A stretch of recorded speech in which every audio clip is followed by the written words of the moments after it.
Back again with another movie review. My name is Josh. Thanks for checking out the channel. If you click the thumbnail, we're talking about some VHS Beyond. So as promised, I did get to check out the new VHS Beyond that was on Shudder this weekend, just released on Friday, and if you've at all watched the channel, you know I've had some concerns about this one just because I think this is the 7th VHS movie, and as much as I do love me some good horror, and I really do like anthology movies, and I am a huge found footage fan, I have not really liked most of the VHS movies in the latter half of their series. Like, I think probably the first two have been my most favorite, with 2 being the one that I think had the best consistent movies or little videos throughout the whole thing. The first one had some good ones, it also had some stinkers in there, and then some of the subsequent ones, like every once in a while they had 1 or 2 that were pretty good, but honestly, like probably the last at least 2 movies that they've put out, I've just completely and utterly disliked, found very little redeeming about them, and actually told myself that I wasn't going to watch any more that came out. But luckily the trailers did kind of sway me over, as they do, a good editing team. But the focus really seemed like on this one to be Beyond, and a little bit more kind of like alien centric. And if you've watched a lot of the VHS movies, some of the alien ones that they've done, the other ones have been some of the best individual stories. So I wanted to give this one a shot, and happy to say I was actually not disappointed and or angry, and didn't want to just turn everything off and run away, which has been the case for a couple of the other ones. This one, I was pleasantly surprised at the fact that I genuinely liked all the shorts that were on this one. I believe there were 5 different shorts with a kind of continual understory about alien abduction and stuff like that was going in between each one of them, that kind of tied the whole thing together. And I appreciated the effort of that, because it seemed like some of the other ones haven't had that recently, of like a tying force. It's just been kind of randomized stuff. But this one's presented as this is proof of alien existence to a certain extent, although there were a couple that I didn't quite get that from.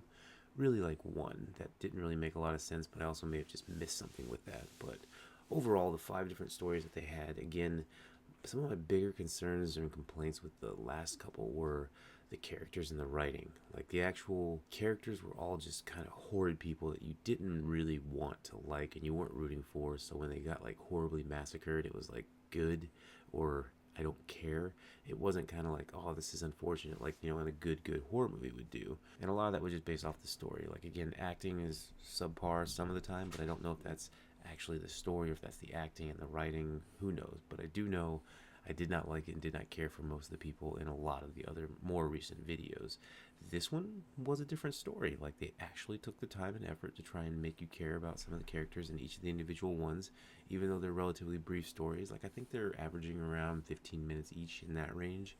Some of them a little bit longer, some of them a little bit shorter, but it was enough time to really kind of get you attached to some of the characters.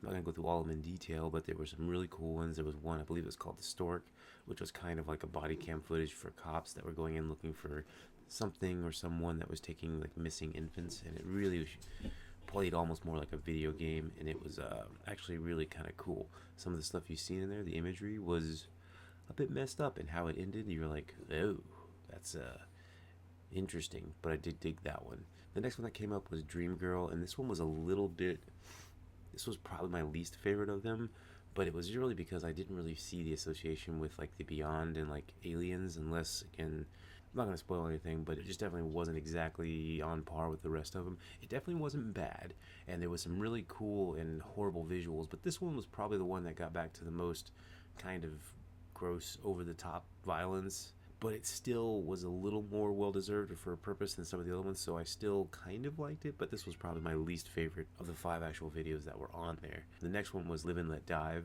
and this one also may be at the top towards my favorites, because this is the one that was in the trailer where you have a group of friends that are celebrating somebody's 30th birthday by going skydiving, and some crazy things happen, and the situation that you're put in that one really just pushes it over the top. It's very intense, and that one gets pretty graphic as well, but also kind of, again, more earned, and there's some pretty gnarly things that happen. And then you get to Fur Babies, and this is the other one that's probably kind of on par with Dream Girl, maybe a little bit higher, as in it wasn't my favorite, because again, I don't know that it really had a lot to do with aliens necessarily, but it's a pretty messed up story. And this was one, after watching it and seeing the credits, it dawned on me, because it was directed by Justin Long, If you know who Justin Long is, he's a horror movie dude from Jeepers Creepers to a bunch of other things, including a little Kevin Smith movie called Tusk. And if you've seen that one or know anything about it, then this Fur Babies one will make a lot more sense because it's very in line with that and it makes a lot of sense. It's just not something that I excessively like the thought of, but it's a pretty freaky story and it's done really well. So, not bad by any means, and it's pretty brief. So, you kind of get to the gritty stuff pretty quick and then you get the story told. So, well made, not bad. It's just not my favorite type of story, and you'll see if you know what happens. Stowaway was kind of like the last full story, and that was one that was maybe also one of my favorites. Actually, I guess there's probably like three that are pretty close to tied, and then two that are just lower than that that I didn't really weren't my favorite, I guess, but mostly because they didn't have to do with alien stuff for the most part. But Stowaway was really cool because it definitely follows a documentary filmmaker, I guess, that's trying to make a film on these lights that popped up in the desert. And she's just kind of interviewing some people, some interesting people, and then kind of trying to figure some stuff out for herself camping.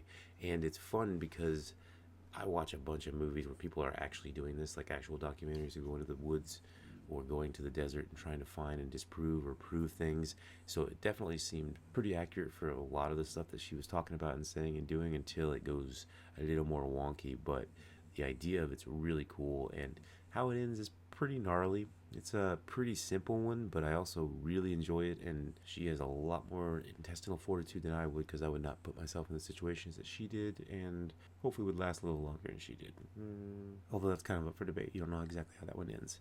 And then the overall, they kind of build you up with the overall story and like the interludes, the story that's kind of keeping going about the different films and this family that bought this house, and there was some stuff that was happening. But that one to me was also fairly weak. Like I like the interlude, like I like the little cut scenes of all the people interviewing about the documentary, and they're always alluding to this video that they're gonna show, and they kind of show it at the end, and it was meh. It was okay. Like visually, it was kind of cool, but it didn't really do anything kind of drastic, and it kind of built it up. To me, it didn't really pay off that much. But I will say, overall, the characters, the writing, the directing on this one was far and above most of the other ones. This actually is probably, it's not as good as number two, but I would say it's probably getting close to on par with one, or maybe right after that. So this is probably actually two or three in this series for me. So I would definitely say if you're a fan of these movies at all, absolutely check this one out.